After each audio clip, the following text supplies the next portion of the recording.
Hi, everybody, and welcome to the latest edition of the Export to Japan podcast. And in this particular edition, we are diving into the world of the energy market in Japan. And we have a wonderful guest with us today who's there smiling on the other end of the camera out there in Japan. This is Dan Shulman. Hi, Dan. Welcome to the podcast. Hi, Steve. Pleasure to be with you. Thanks for having me. Oh, thank you for giving us your time. And Dan has got 15 years experience of working in Japan in the power industry sector. So looking forward to picking his brains and learning a little bit of the thoughts and wisdoms along the way that Dan has picked up. And Dan, to get the discussion going, what I'd like to do is just throw a fairly general question out there at you and ask you if you could just give us a little bit of an overview of the sort of basic Japan energy situation out there, please. Sure. Well, the basic situation, there's always this tension between the fact that Japan has to import essentially all of its fuels from overseas, and then the growing pressures towards decarbonization, or at least in recent years, that's been sort of the fundamental tension.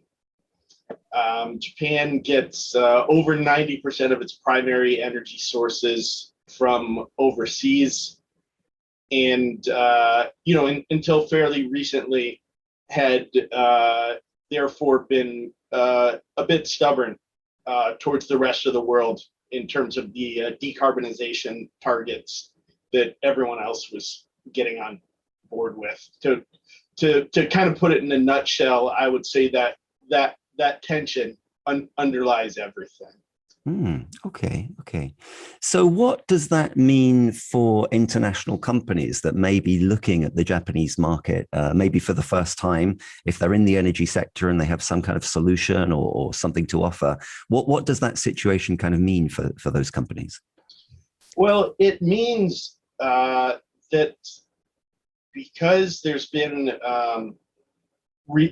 resistance towards some of the moves towards decarbonization happening in other parts of the world until recently, that companies in a lot of other markets, I would say particularly a lot of Western European markets, have sort of gotten a head start on technologies and business models which are becoming increasingly relevant as Japan does start to bring itself more closely in line with the decarbonization targets in most of the rest of the industrial world.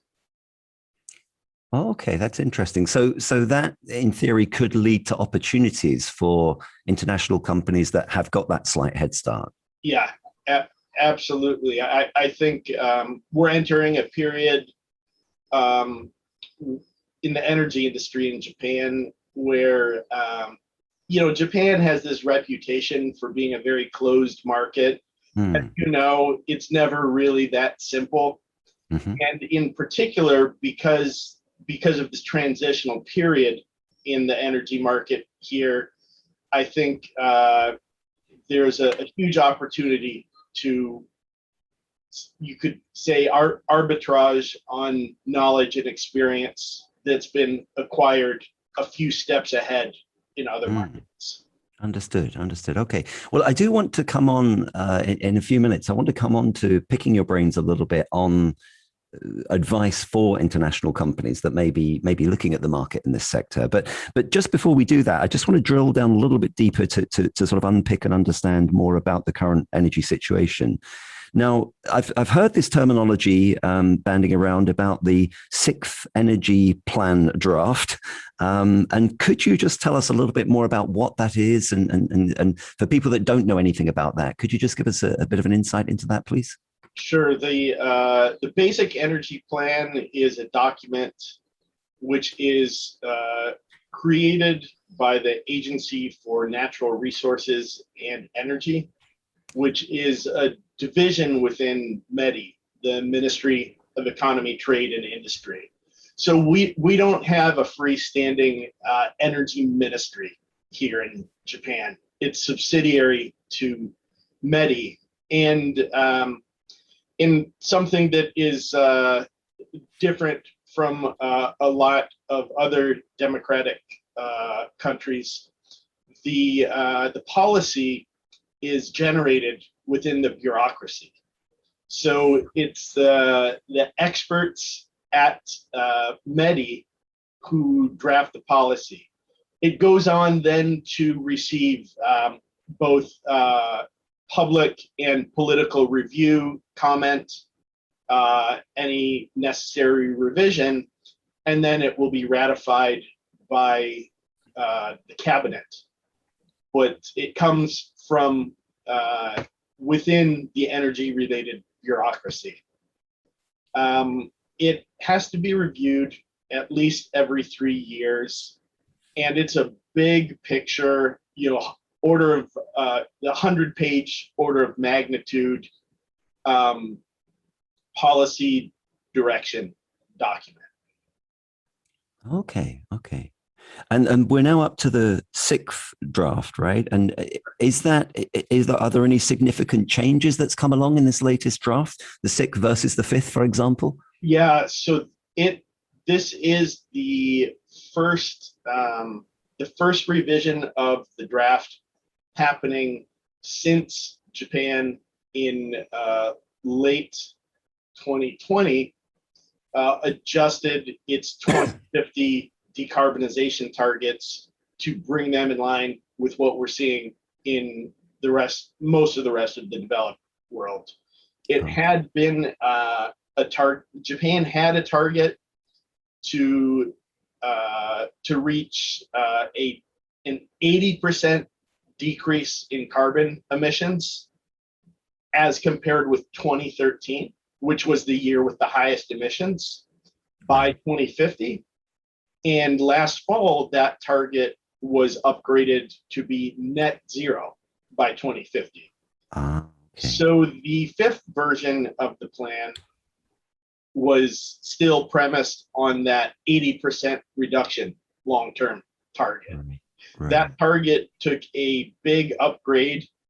And then in the meantime, also, the government established I forget what the previous 2030 target had been, but they established a more aggressive 2030 target of 46% reduction in greenhouse gases compared to 2013 levels.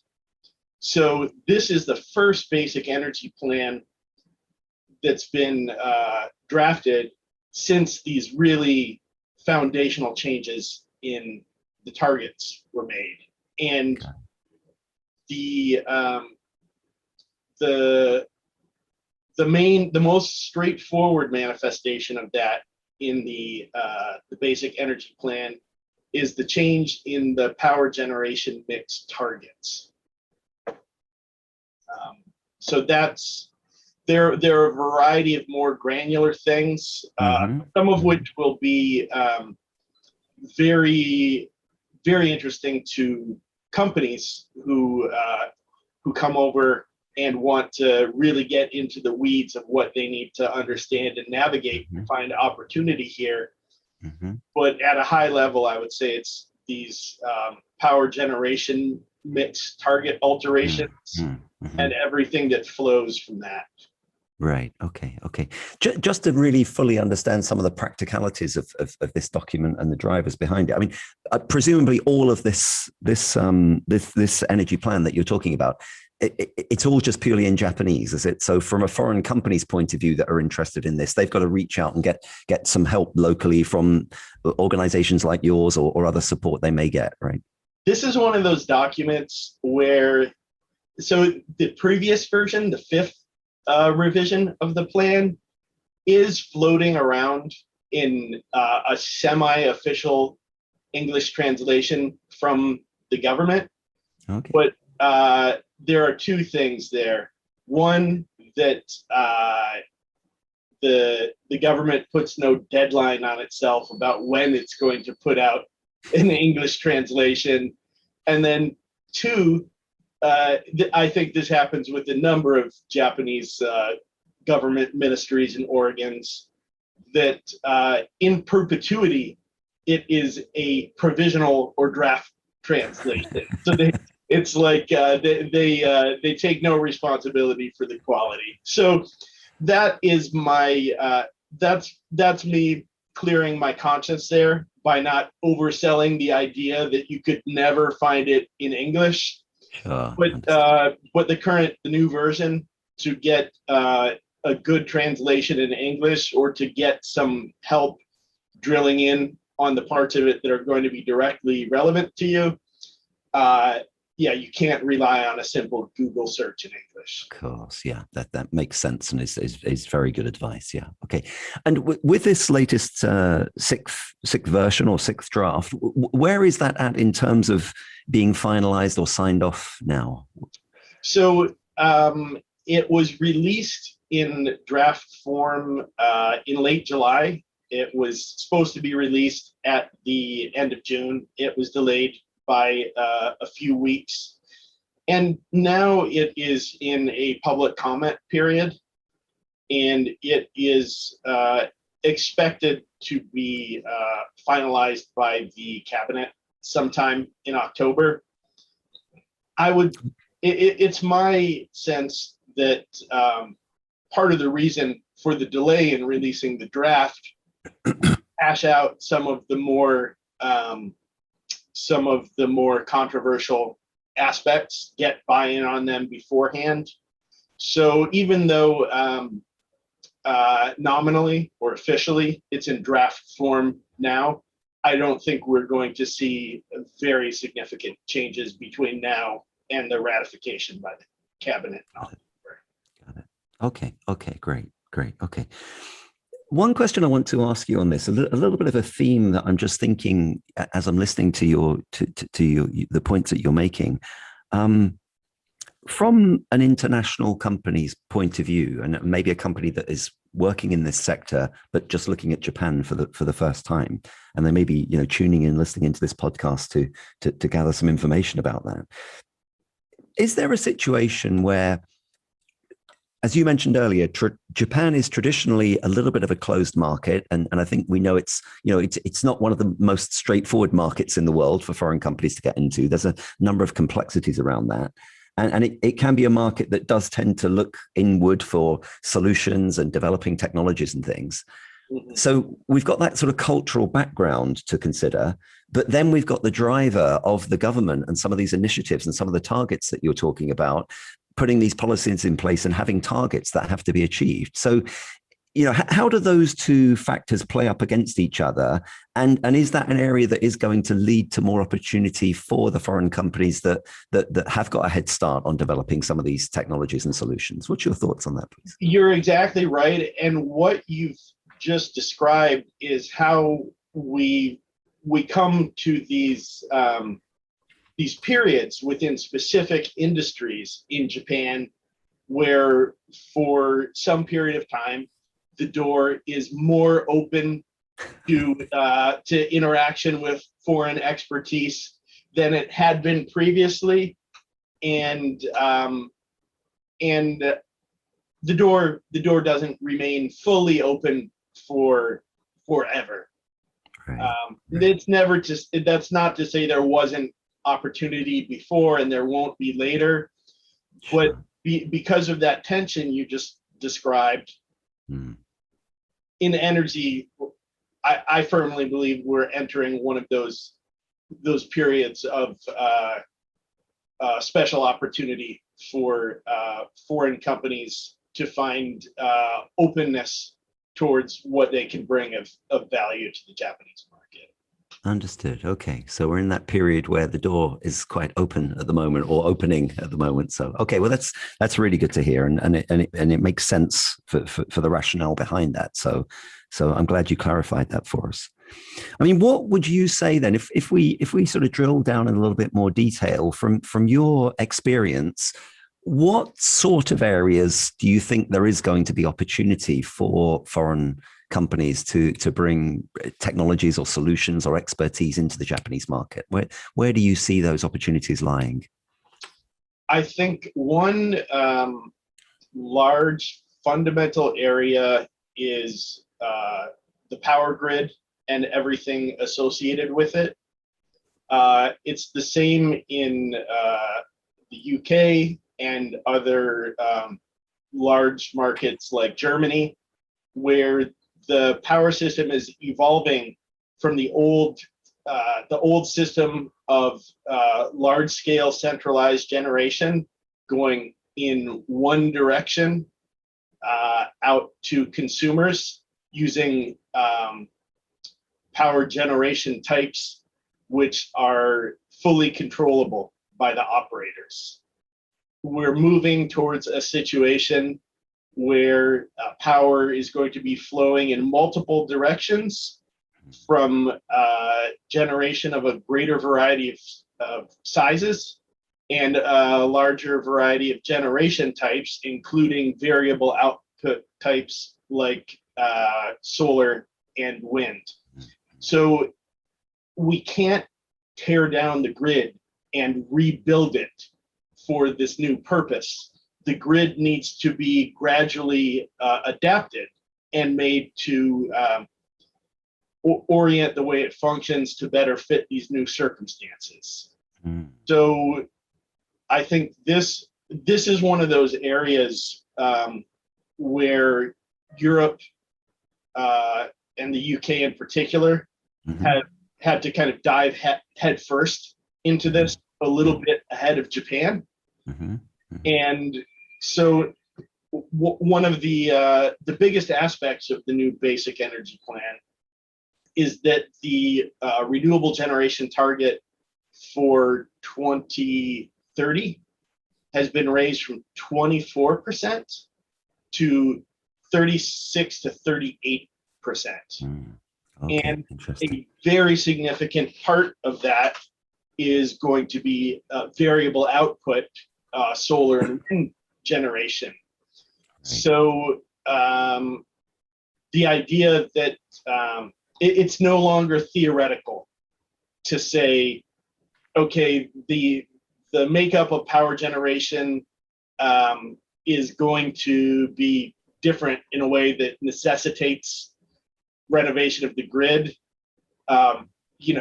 within our lifetimes, not far off. It's not one of those, the politicians, set a goal for 50 years from now after everyone's going to be dead kind of thing. So this involves a large variety of digital technologies, Internet of Things, anything. In fact, I know there are at least a couple of British companies here doing pilot projects with utilities in this area for monitoring the status of the grid, controlling it, there's the concept of a virtual power plant, where you aggregate, could be generation, could be batteries, could also be what's generally called demand response, which means some flexibility on the demand side of the equation to lower their consumption on cue. So you're not actually generating by doing that, but the net effect is as though you're putting more generation on the grid. That's why it's called a virtual power plant. Got it. So these types of areas are growing rapidly. Another is the everything related to power trading. So the Japanese electricity market was deregulated for customer retail in 2016. So we now have hundreds of different retail companies selling power, as opposed to, we used to have TEPCO in Tokyo and KEPCO in the Kansai area and so on and so forth. What that that's now, it's beyond just consumer choice, and now we also have a wholesale market behind that, which is becoming more mature, and which is exposed to more volatility. And so therefore the expertise of companies who come from markets where the management of risk in relation to market volatility is also is part of what they already know how to do. That's becoming increasingly relevant here. And one more I would love to emphasize, at some level, it's sort of self-explanatory, but there's a little nuance I want to highlight. It's offshore wind. There's a lot going on with offshore wind here. I think the world is pretty well aware of that at this point, but because Japan, the continental shelf drops off quickly, there's a limit on how much shallow offshore wind can be built. So floating offshore wind is going to be particularly important. And so there's still a lot of technological development to be done there. And then the other point I would make is just that if you've been reading the trade press for the last couple of years, it's just all about these Japanese and overseas companies collaborating in the area of offshore wind. But this has all been really preparatory. The market is only really starting now. So there's still, a decade or more. Right. Easily. Really interesting. I mean, what a great overview and some absolute golden nuggets you've shared with us there of where a wide variety of opportunity may exist. And as I was listening in and thinking about, from my knowledge of some of the expertise we have here in the UK, I can see lots of opportunity for UK companies. And even on that last one that you mentioned there, we're an island, as you know, the same as Japan is an island, and we have a shoreline all the way around, and lots of exciting stuff going on with offshore wind and floating offshore wind technology too. So a whole bunch of opportunity there, and I hope the companies listening into this podcast can get excited by understanding and seeing those areas of opportunity. So that's really valuable. Thank you so much for sharing that. I want to just move on a little bit as we sort of get towards the conclusion of this discussion. There's a few more areas I just want to touch on with you. While I sort of have you, and we've got, we've acknowledged this many years of experience you've had working with international companies to help them into the market. I mean, this is a really big question that I'm going to ask you, and it could be the topic of a different entire podcast. So we'll kind of keep it brief and succinct. But any thoughts you could share for foreign companies that are looking at Japan for the first time? What sort of things do they need to think about in terms of their strategy or their approach, or any of the sort of unique points regarding market entry or building business in Japan or building relationships? Any little insights or wisdoms you could share with us there, please, Dan? Yeah, you hear people talk a lot about business etiquette in Japan, and while it is very important, I think companies who are about to make their first foray into this market and about to make their first visit, which hopefully will be possible again, not too far in the future. Let's hope so. It's well and good to focus on etiquette, but don't overemphasize it. I would spend more of your mental resources learning how Japanese companies think about business and how they make decisions differently, both organizationally and at the level of the individuals you're dealing with within a company. So this is things like the fact that risk avoidance or risk mitigation, avoidance of downside trumps the chasing of upside in Japan. Beautifully summarized. So one thing is when you walk into to a company who's a potential partner, customer, either way, your product might be superior, might be cheaper, might be both, but you're not going to get a quick win based off that alone. You're going to go through this process of being vetted for what kind of risks are encompassed in dealing with you and dealing with what you offer. When possible, if you can frame your offering in terms of mitigation or avoidance of a risk, that can be very strong in the eyes of Japanese.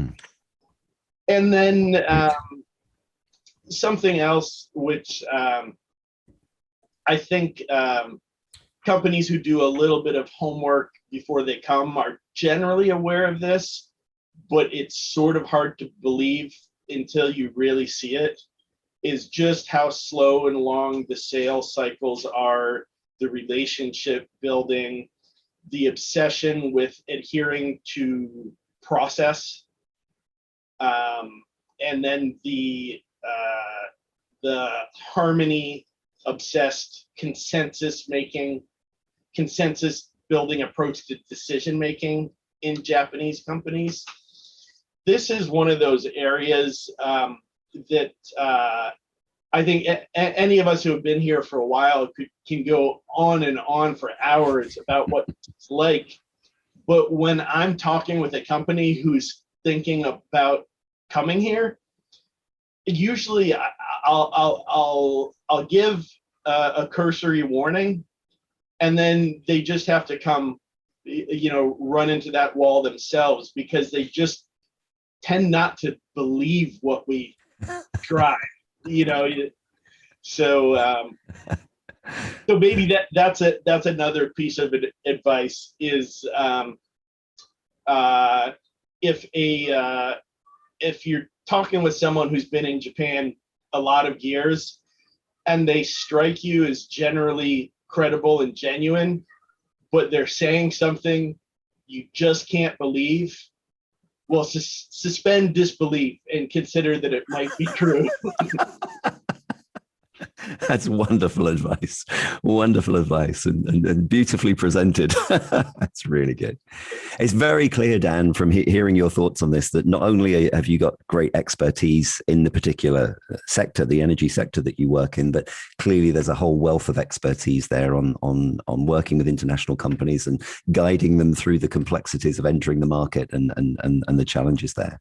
And on that particular point, as we sort of come to the conclusion, I'd just like to really understand a little bit more about what you do. So I think you've been sort of running your own practice now for a couple of years, and I know you work with a team. You've got some great colleagues there that I've had the pleasure of also meeting. But yeah, could you just give us a little bit of an overview of exactly what you do? What are the services you offer? How can you help international companies that are looking at the market, please? Sure. So to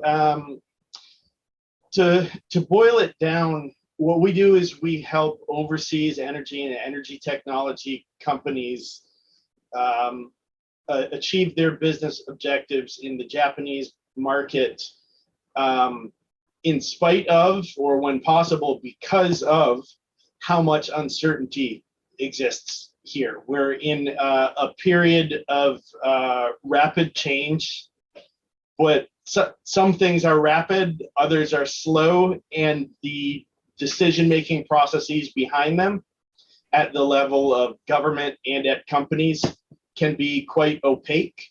So what we do is generate the insights from all of this fog necessary concrete steps towards your goals.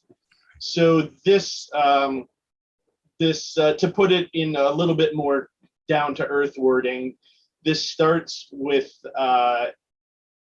your general study of the market or assessment of whether it's a good market for you.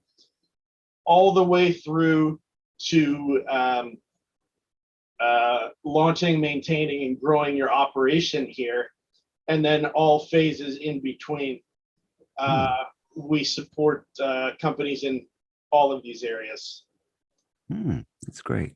I mean, in terms of the detail, and obviously I don't need to drill specifically into minute detail, but in terms of the sort of commercial relationships you have with the partner companies that you work with, do you work on just a sort of project basis, or do you have these sort of long-term relationships, or is it a little bit of both whenever appropriate? It's a little bit of both. Very often we start with some fixed scope project up front. First of all, because everyone can get comfortable working with each other, and we're doing it in a context where we have a very clear set of objectives with some bounds around them. And then also because we often start working with companies at the point where they're still before making a go, no-go decision about this market. Right. So we don't like to string anything along where we don't actually see opportunity.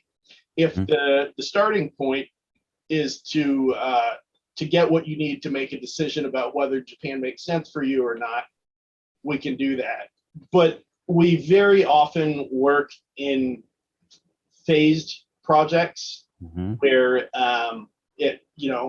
each phase is defined by what we learned in the preceding. Got it. And this does also sometimes go on into more long-term retained arrangements, or in some cases even operational partnerships. Wow, great. Yeah, okay. I mean, that sounds great, because it just sounds to me like you make it nice and easy for companies to sort of engage at an early stage and start to gather information and knowledge on a step-by-step approach. But if you do then start to find that things are heading in the right direction and there is opportunity there and things do line up, then you can support them on that longer term basis to really get into the detail of making the business happen. So. And we especially like to approach that from the perspective that Japan, it's expensive to do business in Japan, and it takes time.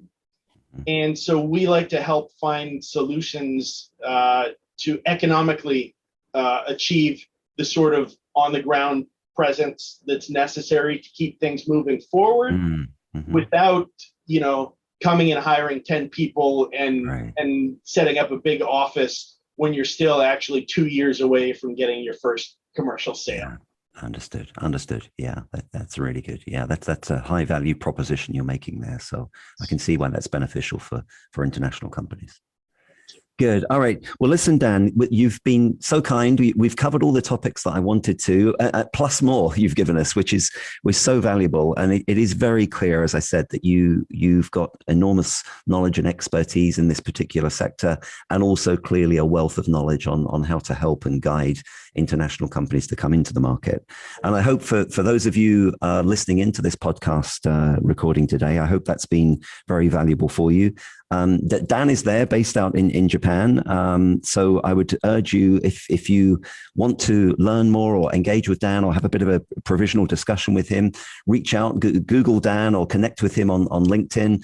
We will add on the Export to Japan website, we will add Dan's contact details as well. So there's various ways you can get in touch and have a more detailed discussion with Dan. But Dan, that just really leaves me to thank you for giving us your time and sharing your wisdoms. It's been a great discussion, and we've learned a lot. It's been very valuable. So thank you. Thank you. It's really my pleasure. I appreciate the opportunity to talk with you and your audience. And I hope anyone who would like to be in touch will be comfortable reaching out. It's no strings attached. We're always happy to have a chat with anyone who's interested in the Japanese energy market, learn about what you have on your mind. Great. Thank you, Dan. That's a great way to finish. And I'm sure you're the right man to help with that advice. So thank you. Thank you for your time. And enjoy the rest of your day. Thank you so much.